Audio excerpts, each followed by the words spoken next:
여러분, 상상해 보셨나요? 당신의 삶을 송두리째 뒤흔들 만한 기상천외한 제안을 그것도 전혀 예상치 못한 사람에게서 받게 된다면 말이죠.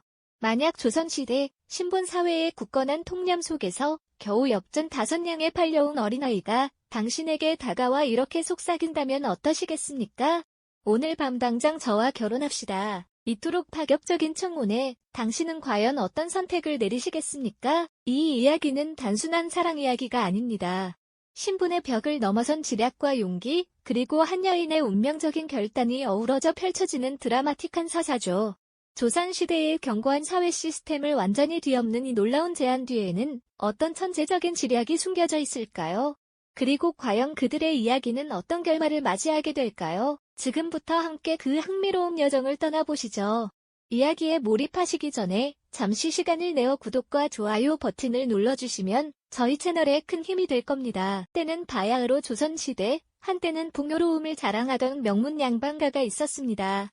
하지만 세월의 풍파와 연이은 불운 속에서 그 찬란했던 기세는 온데간데 없이 사라지고 이제는 몰락의 그림자가 짙게 드리워진 초라한 모습으로 변해 있었죠. 으리으리했던 기와집은 빗물에 얼룩지고 기둥은 낡아 금이 갔으며 한때 정갈했던 마당에는 잡초가 무성하게 자라 있었습니다. 그들의 명예는 땅에 떨어졌고 가문의 대들보였던 어른들은 매일같이 빛 독촉에 시달리며 깊은 한숨으로 밤을 지새우셨습니다. 이 가문에는 가련한 교수 한 명이 있었으니 바로 주인공 아씨였습니다. 그녀는 가문의 명예를 지키기 위해 홀로 고군분투했지만 기울어가는 가세를 막기에는 역부족이었죠. 밤마다 등잔불 아래 앉아 바느질을 하며 시름에 잠기는 것이 일상이었습니다. 한 땀 한 땀 술을 놓는 교수의 손길은 애처로웠지만 그녀의 눈빛 속에는 가문의 위기를 어떻게든 극복하려는 강인한 의지가 엿보였습니다. 그녀의 마음속에는 가족을 향한 깊은 사랑과 함께 이 절망적인 상황을 타개할 방법을 찾고자 하는 고뇌가 가득했죠. 바로 그때였습니다. 가난과 절망이 뒤섞인 이 양반가의 뜻밖의 인물이 등장하게 됩니다. 가문의 어른들은 더 이상 살림을 꾸려나갈 방도가 없어 겨우 엽전 5냥을 주고 어린아이 하나를 데려왔던 겁니다. 그 아이는 그저 허드렛 일을 도울 몸종으로 팔려온 것이었죠. 찢어지게 가난한 환경 속에서 그 아이는 묵묵히 자신의 역할을 해냈습니다. 마당을 쓸고 장작을 패고 물을 길어 나르는 등 온갖 굳은 일을 마다하지 않았죠. 그의 작은 손은 거칠었고 옷차림은 남루했습니다. 누가 보더라도 그저 평범한 몸종 아이에 불과했습니다. 하지만 자세히 들여다보면 그 아이에게는 무언가 남다른 점이 있었습니다. 허드렛 일을 하면서도 그의 눈빛은 흔들림 없이 깊고 때로는 날카로운 통찰력을 담고 있는 듯 보였습니다. 여느 아이들처럼 천진난만하게 뛰어놀기보다는 주변의 모든 것을 조용히 관찰하고 생각에 잠기는 시간이 많았죠. 그는 마치 자신의 처지를 초월한 듯 세상의 이치를 꿰뚫어보는 듯한 신비로운 분위기를 풍겼습니다. 규수는 종종 그 아이의 뒷모습을 보며 알 수 없는 궁금증에 사로잡히곤 했습니다. 과연 엽전 5냥에 팔려온 어린아이의 정체는 무엇일까요? 그리고 이 몰락해가는 양반가에 어떤 변화를 가져오게 될까요? 이 모든 것이 미스터리처럼 가려진 채 이야기는 이제 막 시작되고 있습니다. 그저 엽전 5냥에 팔려온 몸종 아이였지만 규수의 눈에는 왠지 모를 깊이가 느껴졌습니다. 가문의 운명이 풍전등화 같은 이 시점에 과연 이 아이가 어떤 변화를 가져올지 그 누구도 알 수 없었죠. 시간이 흐를수록 집안의 형편은 더욱 기울어져 갔습니다. 예전의 영화는 온데간데였고 고즈넉했던 기와집은 세월의 무게를 이기지 못해 여기저기 낡아가기 시작했습니다. 빗물이 새는 지붕은 잦은 보수를 요구했고 마당 한편에 차곡차곡 쌓여가는 빈 문서들은 마치 시한폭탄처럼 집안을 짓누르며 숨통을 조여왔습니다. 규수의 아버지는 늘 한숨을 쉬셨고 어머니의 얼굴에는 수심이 가득하여 맑은 날이 없었습니다. 한때는 명문가의 후예라는 자부심으로 가득했지만 이제 그 영광은 희미한 옛 이야기처럼 느껴질 뿐 현실은 가혹한 절망으로 다가왔죠. 규수는 밤늦도록 불을 밝히고 앉아 바느질을 하며 집안의 살림에 조금이라도 보탬이 되려 애썼지만 턱없이 부족한 살림살이는 좀처럼 나아질 기미를 보이지 않았습니다. 그녀의 마음속에는 조상 대대로 이어온 가문의 명예를 지켜야 한다는 무거운 책임감과 앞날에 대한 막연한 불안감이 뒤섞여 그녀를 짓눌렀습니다. 이대로 가다가는 가문의 뿌리마저 흔들릴 것이라는 절망감이 그녀를 깊은 시름에 잠기게 했죠. 이런 절박한 상황 속에서 그 어린 몸종 아이는 한결같이 묵묵히 자신의 할 일을 해냈습니다. 새벽부터 밤늦게까지 마당을 쓸고 장작을 패고 우물에서 물을 깃는 등 온갖 터드렛 일을 하면서도 그의 움직임에는 흐트러짐이 없었습니다. 하지만 때때로 그는 교수의 눈을 피해 집안의 서책들을 훑어보거나 사랑방에서 오가는 손님들의 대화를 귀담아 듣는 듯 보였습니다. 교수는 가끔 그의 비범한 눈빛과 마주칠 때면 가슴 한편에서 알 수 없는 동요를 느끼곤 했습니다. 그 아이는 그저 평범한 몸종이 아니라는, 어쩌면 이 위기를 헤쳐나갈 실마리가 될지도 모른다는 예감 같은 것이었을까요? 가문의 위기는 날마다 더욱 심화되었습니다. 빚 독촉은 점차 거세져 이제는 더 이상 미룰 수 없는 지경에 이르렀고 결국 교수의 혼사를 통해 가문을 일으켜 세워야 한다는 압박까지 더해졌습니다. 내가 부유한 집안으로 시집을 가야 이 가문이 살 수 있다는 부모님의 말씀은 교수의 마음에 돌덩이처럼 무거운 짐이 되었습니다. 그녀는 자신의 행복보다는 가문의 안위를 먼저 생각해야 한다는 것을 알았지만 마음에 없는 혼인을 해야 한다는 생각은 그녀를 고통스럽게 만들었습니다. 밤마다 베개를 적시며 눈물 흘리는 날이 늘어갔죠. 어느 날 저녁, 규수가 홀로 앉아 깊은 시름에 잠겨 있을 때였습니다. 마치 그림자처럼 인기척 없이 다가온 그 아이가 조심스럽게 그녀에게 말을 건넸죠.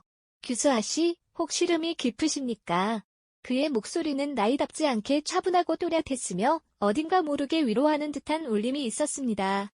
규수는 놀라 고개를 들었습니다. 아이는 잠시 머뭇거리더니 이내 작은 목소리로 집안의 재정 문제에 대한 놀라운 통찰을 내비쳤습니다. 마치 집안의 모든 사정과 외부의 정세를 꿰뚫어보고 있는 듯한 날카로운 분석이었습니다. 규수는 그의 말에 귀를 기울일수록 점점 더 놀라움을 금치 못했습니다. 아이는 단순히 문제점을 지적하는 것을 넘어 해결책의 실마리까지 제시하는 듯 보였습니다. 아씨, 지금 저작거리의 흐름을 보십시오. 현재는 쌀값이 오르고 있으나 제가 보기에 몇 달 뒤에는 곡식의 풍년으로 인해 값이 폭락할 것입니다. 그의 말은 실로 기발하고 어린아이의 입에서 나왔다고는 믿기 힘든 지혜로 가득했습니다. 그때를 노려 묵혀둔 땅에 밭을 일구고 곡식을 심으면 가문의 빚을 갚을 길이 열릴지도 모릅니다. 규수는 그의 말에 충격을 받으면서도 한편으로는 가슴속에서 희망의 불씨가 피어오르는 것을 느꼈습니다. 규수는 혼란스러웠습니다. 이 아이는 대체 누구이며 어찌하여 이토록 비범한 지혜를 지니고 있는 것일까요?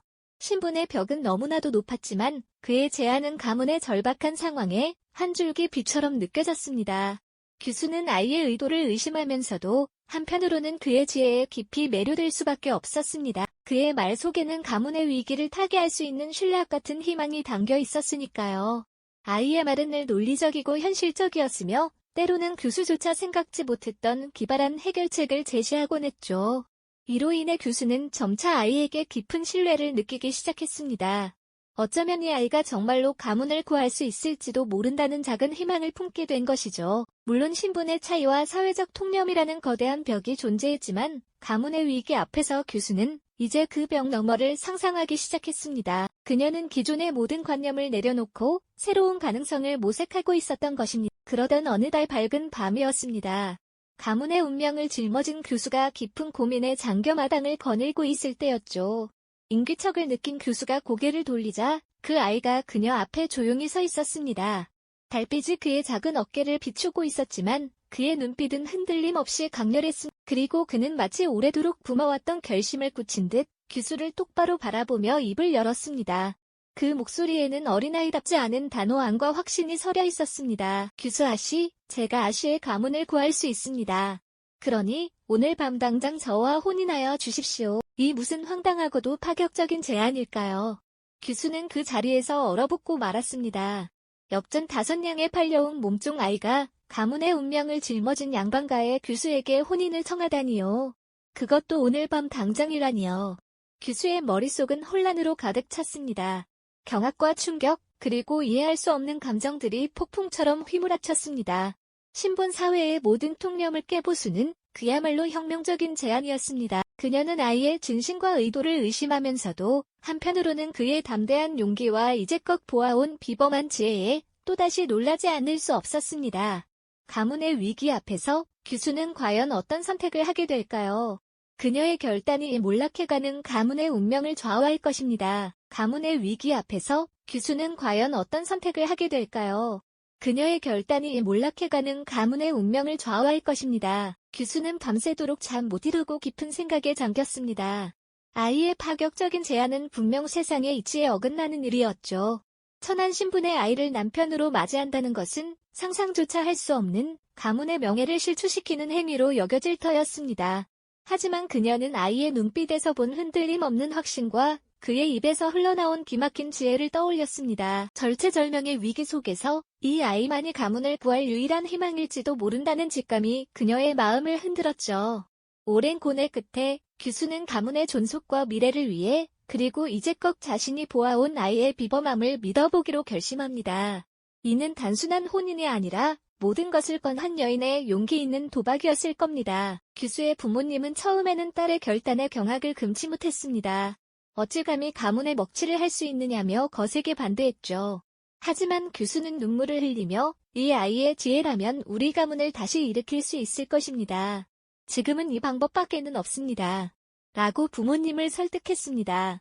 절망에 빠져 다른 대안을 찾지 못하던 부모님은 결국 딸의 간절한 호소와 아이에게서 느껴지는 알 수 없는 기운에 기대어 눈물을 머금고 이 파격적인 혼인을 허락하게 됩니다. 그렇게 달빛이 드리운 어느 밤, 양반가의 규수와 5냥의 팔려온 천한 아이는 세상의 온갖 편견과 통념을 뒤로하고 부부가 되었죠. 형식적인 혼례였지만 그 의미만큼은 그 어떤 성대한 혼례보다도 무겁고 운명적인 것이었습니다. 이제 가문의 정식 일원이 된 아이는 더 이상 자신의 지혜를 숨기지 않았습니다. 그는 곧바로 가문의 재정 상태를 면밀히 분석하고 몰락의 원인을 정확히 짚어냈습니다. 그리고는 누구도 상상하지 못했던 기상천외한 해결책들을 제시하기 시작했죠. 아이는 가문의 토지를 효율적으로 활용할 방안을 내놓았고 새로운 상업적 활로를 개척하기 위한 대담한 계획을 세웠습니다. 예를 들어 당시에는 잘 알려지지 않았던 특정 작물을 대량으로 재배하여 수익을 창출하거나 기존의 낡은 방식만을 고수하던 유통망을 혁신적으로 개선하는 시기였죠. 그의 지략은 마치 메마른 땅에 단비가 내리듯 가문에 새로운 활력을 불어넣었습니다. 규수는 아이의 옆에서 그의 계획을 돕고 때로는 가문의 어른들을 설득하며 든든한 조력자 역할을 해냈습니다. 아이의 주도 면밀한 계획과 규수의 현명한 조력 덕분에 몰락의 길을 걷던 가문은 거짓말처럼 다시 활기를 되찾기 시작했습니다. 빚은 점차 청산되었고 텅 비었던 창고는 다시 가득 채워졌습니다. 사람들은 처음에는 천한 신분의 아이가 양반가의 사위가 된 것을 비웃고 손가락질했지만 가문이 재건되는 과정을 직접 목격하며 그의 비범한 지혜와 규수의 용기에 감탄하지 않을 수 없었죠. 그들의 편견은 점차 존경으로 바뀌어갔고 두 사람의 이야기는 입에서 입으로 전해지며 전설처럼 회자되기 시작했습니다. 불가능해 보이던 상황을 역전시킨 기적 같은 이야기였으니까요. 가문은 예전보다 더욱 굳건해졌고 두 사람의 신분을 뛰어넘는 사랑 또한 깊어만 갔습니다. 이들의 이야기는 단순히 한 가문의 재건을 넘어 우리에게 깊은 울림을 전해줍니다. 신분이나 배경, 겉모습과 같은 외적인 조건이 아닌 사람의 진정한 가치와 내면의 지혜를 알아보는 통찰력이 얼마나 중요한지를 말이죠. 그리고 절망적인 상황 속에서도 고정관념을 깨고 과감한 결단을 내리는 용기가 어떻게 개인의 운명은 물론 한 공동체의 운명까지도 바꿀 수 있는지를 생생하게 보여주고 있습니다. 신분 차이를 넘어선 두 사람의 아름다운 사랑과 성공적인 가문 재건은 진정한 인연과 가치는 어디에나 존재하며 그것을 찾아내고 지켜나가는 용기가 얼마나 소중한지를 일깨워줍니다. 겉으로 보이는 조건에 얽매이지 않고 사람의 본질을 꿰뚫어보는 해안, 그리고 그 해안을 바탕으로 과감한 선택을 하는 용기가 있다면 우리는 어떤 어려움 속에서도 새로운 길을 찾아낼 수 있을 겁니다. 조선시대의 이 놀라운 이야기가 오늘날 우리에게 던지는 메시지는 무엇일까요? 과연 이들처럼 신분사회의 벽을 넘어선 또 다른 인연과 운명적인 이야기가 우리를 기다리고 있지는 않을까? 이 영상이 도움이 되셨다면 좋아요와 구독 부탁드립니다. 여러분의 응원이 제게 큰 힘이 됩니다. 다음 영상에서도 더 유용한 정보를 공유하겠습니다. 감사합니다.